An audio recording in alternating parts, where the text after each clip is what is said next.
무엇을 보든 믿지 마라. 음모론 19, 12위로 갑니다. 지구온난화는 거짓이다. 지구촌의 난제이자 21세기 인류 최대 고민, 지구온난화. 급속한 산업 발전으로 온실가스가 과도하게 배출돼서요. 이를 감축하자는 목표로 맺어진 파리 기후협정에 195개국 이상이 참여할 정도로 지구온난화는 전 세계적인 문제인데요. 자, 그런데 나사 기상연구원 출신인 존 시온 박사의 폭탄 발언이 터졌습니다. 지구온난화는 모두 다 거짓입니다. 3만 명이 넘는 과학자들이 여기에 동의하고 있어요. 지구온난화는 과학적으로 검증되지 않은 정치적 주장에 불과하다는 건데요. 과학적으로는 이산화탄소의 증가로 인해 지구의 평균 기온이 상승하고 있다. 우린 이렇게 대충 알고 있죠. 네네. 그런데 존 시온 박사가 제시한 근거는 이렇습니다. 남극 빙하를 분석한 결과는 정반대. 계절 변화에 따라 기온이 오를 때 바다에 녹아있던 이산화탄소가 배출되었을 뿐이라는 거죠. 그리고 최근 20여 년의 기상 자료를 분석한 결과 기상 이변은 없었다고 하는데요. 없었다고요?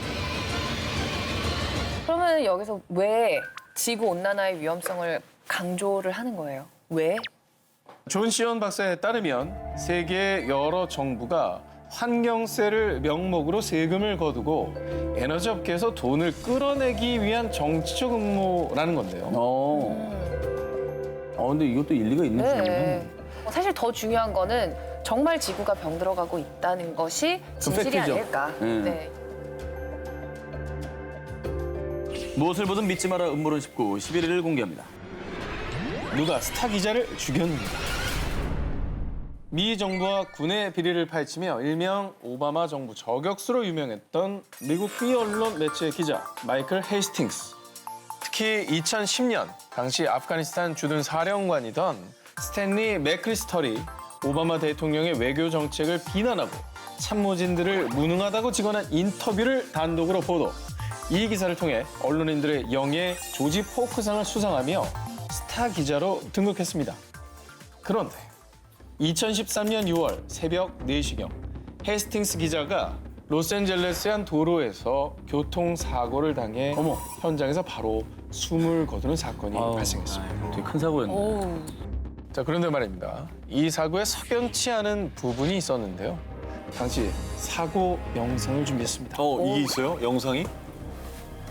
멀쩡히 달리던 차가 갑자기 중앙선을 넘어 나무를 들이받았고요. 지금 저렇게 도는 거야? 옆으로? 도네. 갑자기 돌죠? 아무것도 없었는데? 그리고 아무것도 없는데 왜 갑자기 뭐야? 저래요?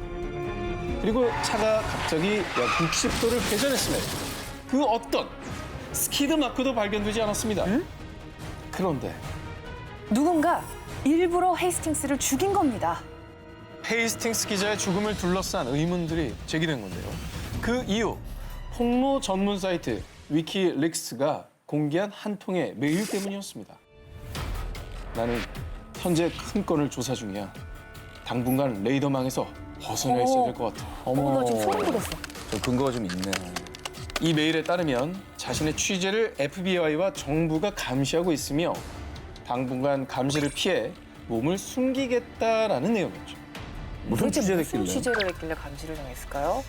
헤스팅스 기자는 사망하기 전 미 정부가 드론으로 불법 정보를 수집한다라는 내용과 사교계 인사 질 켈리가 국방부와 FBI를 상대로 낸 사생활 침해 소송을 취재 중이었다는데요. 헤스팅스 기자가 미국 정부 및 국가기관들의 치부를 파헤치자 FBI가 차를 해킹해 사고를 유발했다라고 주장을 한 거죠. 그런데 이후 각종 언론 매체에서 누가 마이클 헤이스팅스를 죽였는가라고 보도하며 논란이 더 커지자 이 FBI는 사실 무근이라고 해며 경찰에서도 그의 죽음을 고속 충돌로 인한 단순 사고사라고 최종 발표했는데요. 무섭다. 무섭다. 진실을 쫓던 한 기자의 죽음, 그리고 그 죽음을 둘러싼 소문들. 과연 그 진실은 무엇일까? 무엇을 보든 믿지 마라 음모론 19, 10위 공개합니다. 21세기 최악의 의학 스캔들. 2009년 전 세계를 공포로 몰아넣은 신종플루. 감염이 되면 고열과 호흡곤란 등의 증상이 나타나고 심하면 사망에까지 이를 수 있는 심각한 질병이었는데요. 그런데 지난 4월 인도네시아 보건장관인 시티 파딜라 수파리가 기자회견에서 밝힌 충격적인 주장이 있습니다.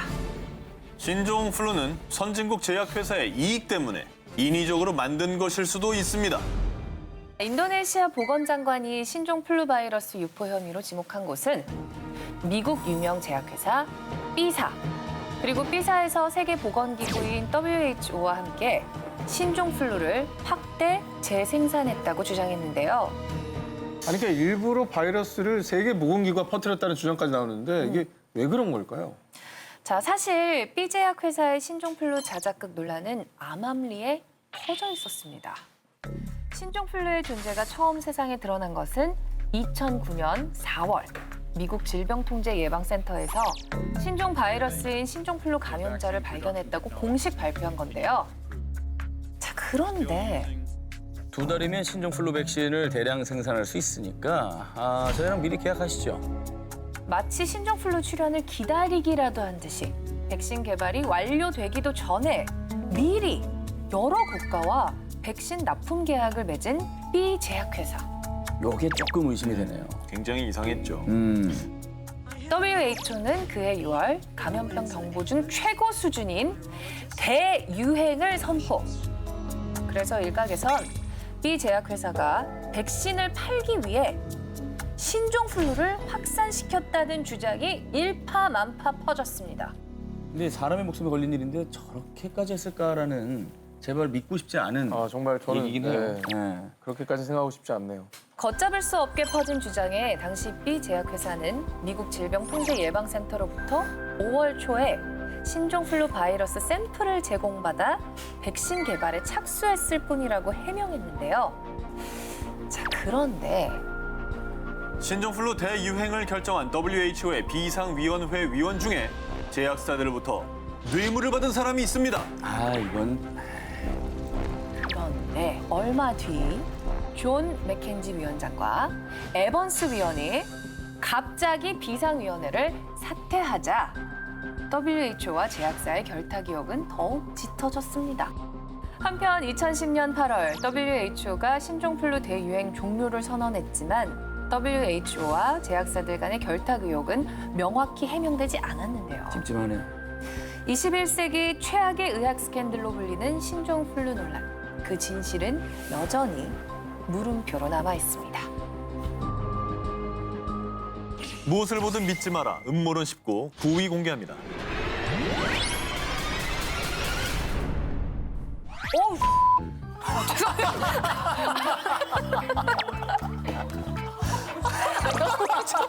나 너무 놀랐어. 어우 씨. 18세기 초 영국에서 만들어진 집단 프리메이슨. 대외적으로는 박애주의 사상을 기반으로 한 친목단체지만 많은 이들은 이 프리메이슨을 두고 전 세계 엘리트들이 세계 단일 정부를 세우기 위해 모인 비밀 집단이라고 주장하고 있습니다. 프리메이슨 멤버로 지목된 사람들만 해도 미국 조지 워싱턴 대통령, 모차르트, 나폴레옹 황제, 윈스턴 처칠 총리, 메가더 장군, 빌 클린턴 대통령 등이 있고요. 많이도 있다.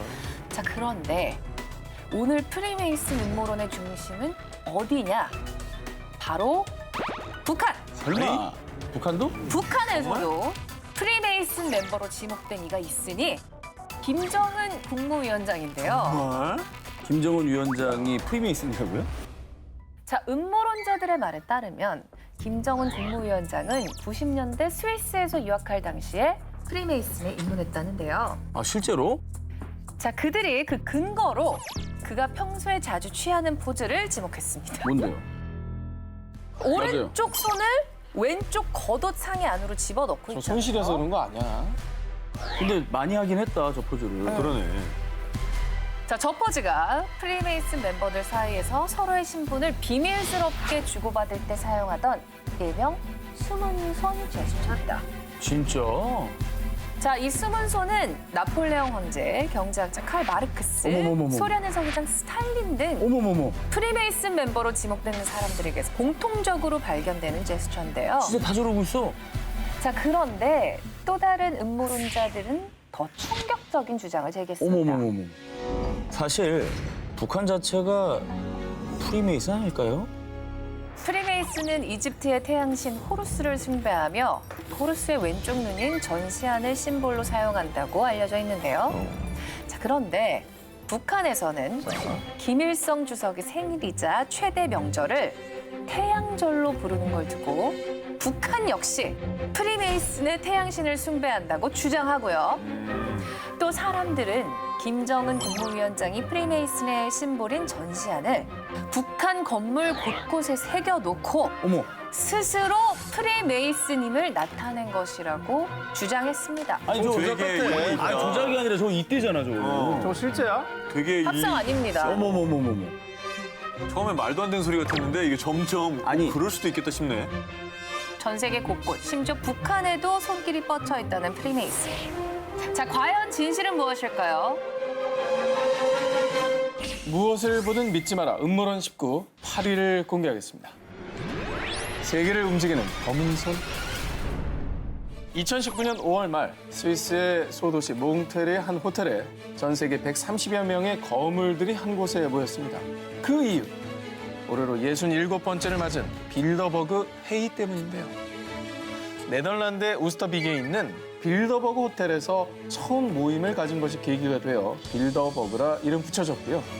이 회의는 주로 유럽, 북미의 정재계 주요 인물 100여 명이 모여 주요 국제 현안을 논의하는 자리인데요. 그런데 일부 음모론자들이 빌더버그를 부르는 또 다른 이름이 있습니다. 바로 세계를 움직이는 그림자 거리요. 오. 빌더버그는 전 세계를 조종하고 있습니다. 그들에게 선택받은 자들이 세상을 움직이죠. 바로 세계를 쥐락펴락하는 킹메이커 집단이라는 것. 1991년 당시 미국 아칸소 주지사였던 빌 클린턴이 2년 뒤인 1993년에 대통령에 당선됐는데 가장 가까운 친구이자 당시 변호사였던 버넌 조던이 빌더버그 운영위원회 위원으로 있습니다. 그의 영향력 덕분이었다고 하고요. 1993년 영국 토니 블레어 의원이 회의 참석 후 1994년 노동당 최연소 당수를 거쳐 총리가 된 점, 그리고 독일 메르켈 총리도 2005년에 회의에 초청된 뒤 같은 해 정권을 잡은 점, 이 모든 것들이 놀랍게도 전 세계를 움직이는 권력자들이 빌더버그 회의를 거쳤다는 사실이죠. 이 빌더버그 클럽의 수상은 베일은 더 있습니다. 빌더버그 회의는 그들만의 철저한 비밀주의 원칙이 있는데요. 경제, 기후 문제, 테러, 핵 문제 등 다양한 주제로 토론하지만 누가 어떤 발언을 했는지는 발설 금지. 약 10여 년 넘게 빌더버그를 추적했다는 스페인의 저널리스트 다니엘 에스툴린의 말에 따르면요. 매년 한적한 소도시의 호텔을 통째로 임대해서 비밀리에 회의가 진행되고 호텔 주변은 경호원들이 철옹성처럼 에워싸고 있는데 어찌나 철통보안인지 2014년 덴마크 코펜하겐의 모 호텔에서 열린 회담 기간엔 무려 3m짜리 이중 철조망이 쳐질 정도였다고. 이야. 한편 이런 논란들이 거세지자 빌더버거 측은 2000년대 초부터는 참석자 명단과 회의 안건을 홈페이지를 통해 공개하고 있는데요. 하지만 여전히 누가 어떤 발언을 했는지 정확한 회의 내용은 일체 공개하지 않고 있어 사람들의 추측과 의심은 점점 더 커지고 있습니다. 야, 이거 진짜 궁금하다. 그러네. 세계를 움직이는 엘리트들의 비밀 회의. 그 실체는 정말 우리는 모르는, 보이지 않는 세계 정보일까요? 무엇을 보든 믿지 마라 음모론 19 7위를 공개합니다.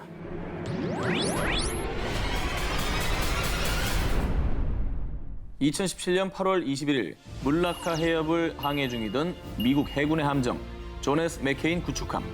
이 맥케인 함은요, 현존하는 함정 가운데 가장 방어력이 뛰어나 일명 신의 방패로 불리는 함정이었죠. 그런데 갑자기 엄청난 굉음과 함께 순식간에 요동치기 시작한 맥케인함. 바로 아프리카 중서부에 위치한 국가 라이베리아의 3만 톤급 유조선과 충돌한 것입니다. 그런데 말입니다. 미 해군 함정이 아시아 해상에서 민간 선박과 충돌한 사건이 이번이 처음은 아니었습니다. 맥케인함 충돌 사고 발생 2달 전 또 다른 미 해군 함정 피츠제럴드함이 일본 인근 해역에서 민간선과 부딪힌 사고 등 2017년 들어서만 무려 4번째 사고였습니다. 그런데 맥케인함 충돌 사고 이후 스멀스멀 피어오른 주장들. 이 충돌 사고에 배후가 있을 수도 있다는 얘기였습니다. 맥케인함 조타 장치에서 이상 현상이 발견됐는데 충돌 직후엔 다시 복구됐습니다. 무슨 이상 현상이 그때 있었길래? 아니 기본적으로 군함이면 레이더가 있잖아요. 그렇죠. 미리미리 그거를 파악해서 움직이는데 그런 첨단 장비를 갖춘 배가 민간 유조선을 충돌한다는 게 말이 됩니까? 게다가 미국 유명 뉴스 채널에서도 사이버 보안 전문가의 의견을 반영해 미 해군 사고 당시 함정의 위치 확인 시스템인 GPS가 해커의 공격에 노출됐을 가능성을 제기했는데 이때 배후로 지목된 건 이거 궁금하다. 중국과 북한이었습니다. 한편 소문뿐 아니라 언론 매체에서까지 해킹 음모론을 펼치자 미 해군은 전 세계 해상에서 작전 중인 모든 자국 함정에 일시 작전 활동 중단을 명령했습니다. 존 리처드슨 미 해군 참모총장도 공식 성명을 발표. 해군은 레이더 전파 교란과 사이버 교란 등 모든 가능성을 점검할 겁니다. 그런데 공식적으로 중국 해킹이라고 언급을 한 건 아니지만 중국 측에서는 기분이 나쁠 것 같은데요. 썩 좋지는 않을 것 같은데요. 그래서 미국 언론의 해킹 주장에 대해 중국의 관영 매체에서는요. 세계 최고의 사이버전 능력을 갖춘 미군이 해킹을 막지 못한 건 말이 안 된다라며 미국의 음모론이라고 반박했습니다. 그런데 말이죠.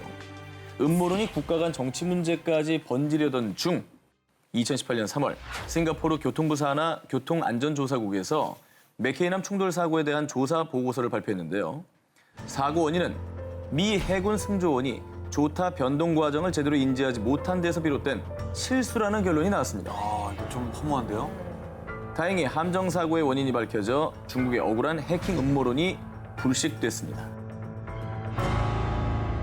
다음 특종입니다. 음모론으로 인해 일촉즉발, 전원이 감도는 현재 진행 중인 사건을 소개해드립니다. 2019년 5월 12일, 이란과 아랍에미리트 사이의 호르무즈 해협. 그런데 갑자기 정체불명의 폭발음과 함께 4척의 유조선이 피격. 어머나. 그리고 한 달 뒤인 6월 13일 새벽, 노르웨이와 일본 국적의 유조선 2척에서 역시 똑같은 사고가 발생했습니다. 이것도 뭐죠? 야 이건 완전 타깃인데요? 그러니까. 유조선이? 그렇죠. 현재 전 세계에서 가장 뜨거운 감자, 호르무즈 해협 유조선 피격 사건입니다.